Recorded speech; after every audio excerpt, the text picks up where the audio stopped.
Ignition sequence starts. 6, 5, 4, 3, 2, 1, 0. Liftoff. We have a liftoff.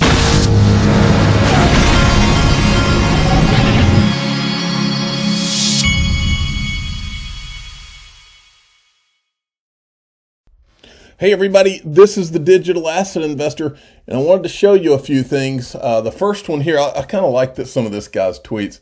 Hassan Alanazi, I expect XRP will do a sudden parabolic movement to hover around all-time high at any moment. I also believe that could happen at any moment. Regardless of what they are promoting through media, XRP is extremely bullish. I agree with that too. I don't think there's a coiled spring like XRP. Crypto Bull said last year at Christmas, XRP haters told us that it would go to zero. In April, the price was $1.96. Today, the price is 92 cents, and I believe 2022 we will see $10 and maybe even higher. Well, here's what I'll say. I believe in 2022 that we will see a resolution of this lawsuit. If we have a resolution with clarity with this lawsuit, I think $10 is potentially peanuts. And I do believe that case will be solved. There will be a resolution in 2022. Dark Defender, hi there. XRP staying above 50% retracement at level of 85 cents. We are, let me see where it is right now. I'm looking on my phone here. I haven't even looked this morning. Let's see here. XRP, 91 cents, 91 and a half cents. Okay, supports are 85 cents, 65 cents, 48 cents. Resistance, 96, 104, 142, 175. As soon as 175 is broken, XRP, not XPR, will target $13.33. I'm waiting the pattern to be completed. He's been saying $13 for a long time. This was an interesting CNBC article. Have you noticed that the media shift, and when I say the media, I mean all of the people in crypto media and in traditional media who have been carrying this Bitcoin only. They've been doing this for years now. I'm noticing a shift now to where they're starting to talk Bitcoin down somewhat and starting to talk Ethereum up, almost as if it was part of the plan. The U.S. government has a massive secret stockpile of Bitcoin. Here's what happens to it. And then they go through this whole thing. So it sounds nefarious. What's in the article is irrelevant to me. It's the title that matters, because the title, massive secret stockpile of Bitcoin, the U.S. government. So they're planting seeds, folks. They've got my attention. David Schwartz had tweeted this out. This is interesting. Given the increasing popularity of issued assets on the XRP ledger, the various airdrops going on, it's probably a good idea to remind people that the XRP ledger permits issuers to freeze assets that they issue. Now, he goes on in this thread and he says, you can't freeze XRP, but people that are issuing these tokens on the XRP ledger can choose to freeze or not to freeze. That's the gist of what his write-up is. Now, XRP Crypto Wolf went and found that the people that are issuing solo have chosen the not freeze option, and then this one, which I'm not familiar with, Vagabond, they have chosen the freezing option where they can freeze your tokens, your whatever their token is called, I don't even know, Vagabond, whatever. Okay, moving along. I wanted to show you this. I did a search, anything recent from Andrew Keys popping up. Remember, Andrew Keys is the guy that was with Consensus, and he's the one that told Charles Gasparino that the Brooklyn project was SEC sanctioned. So I'm letting Elon Musk and Jack Dorsey know the SEC giving Ethereum a free pass was an attempt to monopolize what they are now calling Web3. We have the timeline and the video. We have it all. All right, now watch this video. This is Andrew Keys. I think it's important to kind of think from like the Web 2 context versus the Web 3 context. And really the application layer of Web 2 was really monopolized by Facebook, Amazon, Netflix, Google, and the majority of the money accrued there, where the protocols like HTTP, TCP/IP, they didn't make any money. Mm-hmm. I think we're going to see an inverse in Web 3, where we're going to have these multi-trillion-dollar protocols. Ethereum is a smart contracting protocol. Filecoin, IPFS for a decentralized file storage protocol. And really they're kind of the commodities of the fuel of Ether and the file storage fuel, if you will, for Filecoin. And those assets are, in my opinion, potentially priceless, because they will literally be the operating blood and heartbeat to the digital economy. Okay, so that's what they were up to. Now look at this one. I said this, make no mistake, Jack and Elon, Web3 is an attempt to, with the help of the SEC, to create a monopoly under a guise of decentralization. False.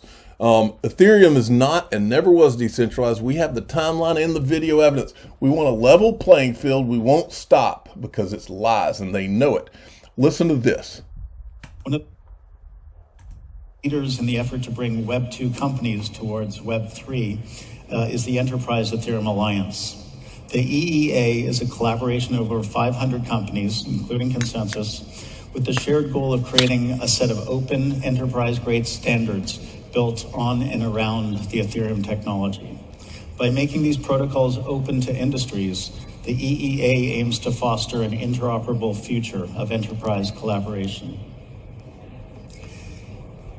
As core guiding principles, interoperability and decentralization help us better imagine the opportunities Web3 can provide. By staying true to those organizing concepts, we can ensure the advancements we make in this field always improve the broken or failing systems or suboptimal systems of today. All right. Okay. And then on to this one. This is from Stefan Huber. He says, this is so edgy. Question from the audience to Joseph Lubin. Why hasn't there been an audit of the Ethereum Foundation? He replies, because we are in Switzerland and believe it's not necessary. And we're very afraid of the U.S. and regulators. Afraid? Yes. Watch this.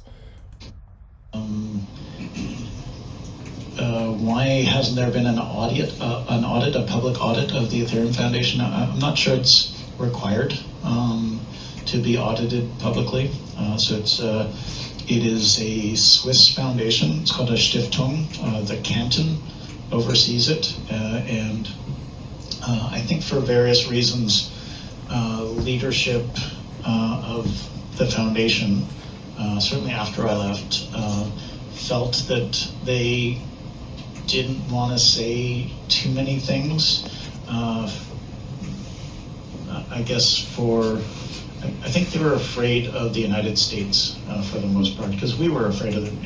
Back then, the reason we organized in Switzerland was because there had been projects in the past that got taken down by the United States, projects that created digital money, and so we knew we were building a decentralized application platform, but it sure looked like digital money to a lot of people, and so we weren't sure how well that discussion would go with regulators. What he means is he had not been able to create his own reality quite yet, and so since he knew he was issuing a digital security, he went and put it in the exact opposite of what Ripple did. I think that ethos persisted at the foundation, and I've seen it opening up quite a bit more recently. So hopefully it continues to open up. What a farce this is, folks. Now let me remind you of a guy. This guy's name is Michael Casey. I want to show you who he is. He's the chief content officer at CoinDesk. So he's running the show. He was also a senior advisor. He actually still is also a senior advisor to the Digital Currency Initiative at MIT. So he was there while Gary Gensler was there. Okay, so it's important you know who this guy is first. And I'll show you here. He's an arrogant dude too. So Laura Shin, now we know that she's a anti-Ripple, anti-XRP, Bitcoin maxi all the way, and Ethereum maxi, okay? She asked the question, so I answered her. What were the biggest stories of 2021? Mike, and she's got, this is him right here. So she's got these guys on there and says, what were the stories? What stories do you think they missed? Drop them below. So I did. I said they missed this story, but they missed it intentionally because it doesn't fit with their Bitcoin, Ethereum proof of work narrative. That's true. And I put the video down here, okay? And make sure this is the video, it's been viewed 360,000 times. It's John Deaton holding up the SEC redactions where they would not answer, they don't want people knowing about those 63 emails that went around about the Ethereum free pass. So I said they missed it, and they missed it intentionally. Well, Michael J. Casey, now this is the second time he's done this, folks. What he always does is he tries to put the conspiracy label, but he never addresses the facts of what you've shown him because he can't. It would kill the narrative. Now remember, this is the chief content guy at CoinDesk. CoinDesk has never covered any of this stuff.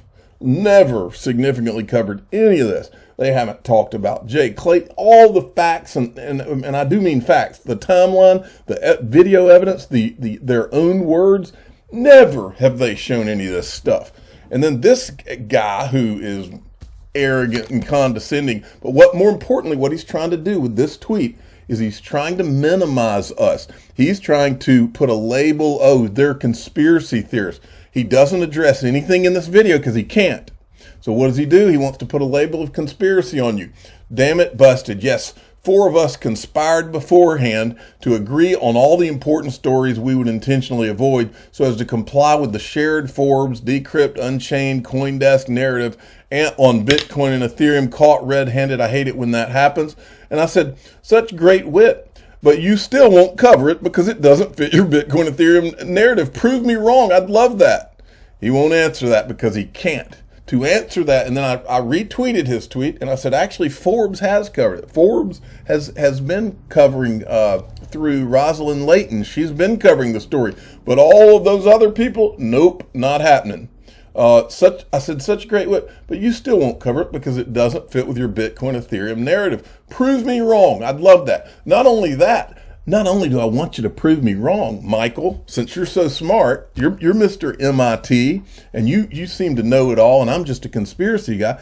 Well, I welcome you on my show. I will have you and John Deaton. We'll have the timeline. We'll have any video that needs to be played for you so that you can tell us how it's conspiracy. I would love for you to tell us which parts of the timeline of the Ethereum free pass are conspiracy and why. I would love for you to tell us everything that Joseph Lubin has said. Tell me how it's conspiracy. Tell me how he was helping to disguise whale purchases when they did the Ethereum token issue. It's ICO.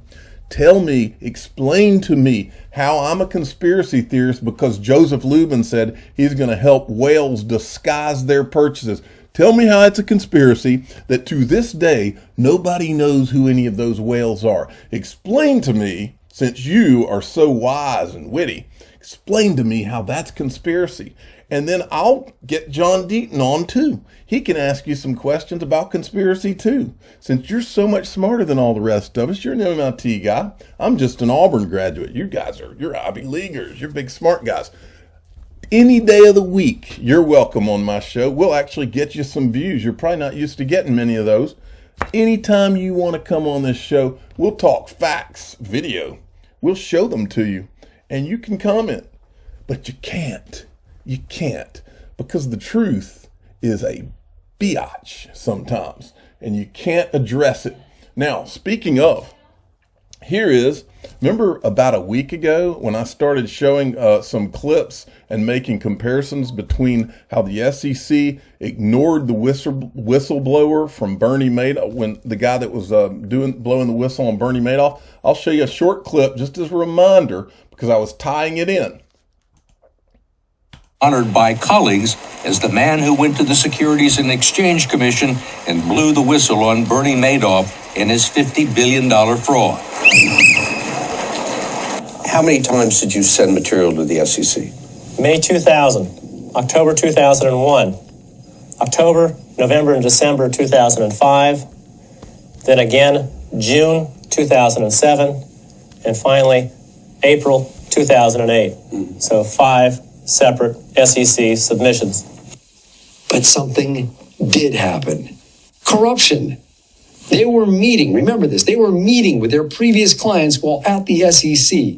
Clients with very strong interests in outcomes that they ruled over in their government posts.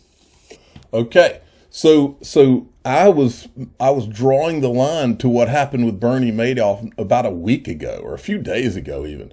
Well, what happens? Out of nowhere, the Financial Times puts this out. Okay, this Steve Hanke guy from The Economist. 900 bitcoins are mined each day, racking up 45 million in electricity costs. At the current Bitcoin price, those 900 trade at 45 million. Anyway, they did this article. It's called "Why Bitcoin is Worse Than a Madoff Style Ponzi Scheme." Now, why did this catch my attention? First of all, nobody's brought Madoff up in conjunction with this to my knowledge. But here's what's more important. Remember back when we started showing Joseph Lubin's own words all over the internet, and we all put the timeline together? Remember when that happened? What did the Financial Times do? They came out with this: how Joseph Lubin became the Wall Street's crypto whisperer. It was almost like they were trying to work on his image a little bit. Well, this looks like a diversion away from Ethereum right here. So you can kind of see, I think we're seeing where the Financial Times has its bread buttered. Now, I did another whistleblower alert today. Here's another Joseph Lubin clip. What's really good about proof of work is that it is a good initial issuance mechanism for your token. If you start with proof of stake, which is basically where people who have a certain amount of that token have earned the right to process transactions on the platform. If you start with that sort of system, we couldn't come up with a good issuance model to issue the token. So they started with proof of work, but because they could come up with a token issuance model. And so, but then they knew that they would have to create a proof of stake version because the proof of work wasn't scalable. So that's two issuances so I'm making the point up here. They allowed Ethereum 1.0, which the SEC acknowledges was a security. But Bill Hinman said, putting that aside, right? You can put that aside. You just can't put aside anybody else's. And I said, now they're letting them issue a second security, Ethereum 2.0. Fairly and widely. And so we chose to issue tokens by selling them for Bitcoin initially and sold them in 9,000 separate transactions. And then we figured, the real reason we chose proof of work was because we weren't confident enough in proof of stake, and we knew proof of work worked. And so in addition, it was thought that running proof of work for 12 months or 18 months or 24 months, however long it takes to get proof of stake finished, is another really good way of disseminating the token. Disseminating the token. Yeah. All right. Now, just to show you one last video, just so you can see how far this guy's willing to go to say things that just ain't so. Listen to this crazy talk. Didn't really create the Ethereum network. You heard him right. We didn't really create the Ethereum network.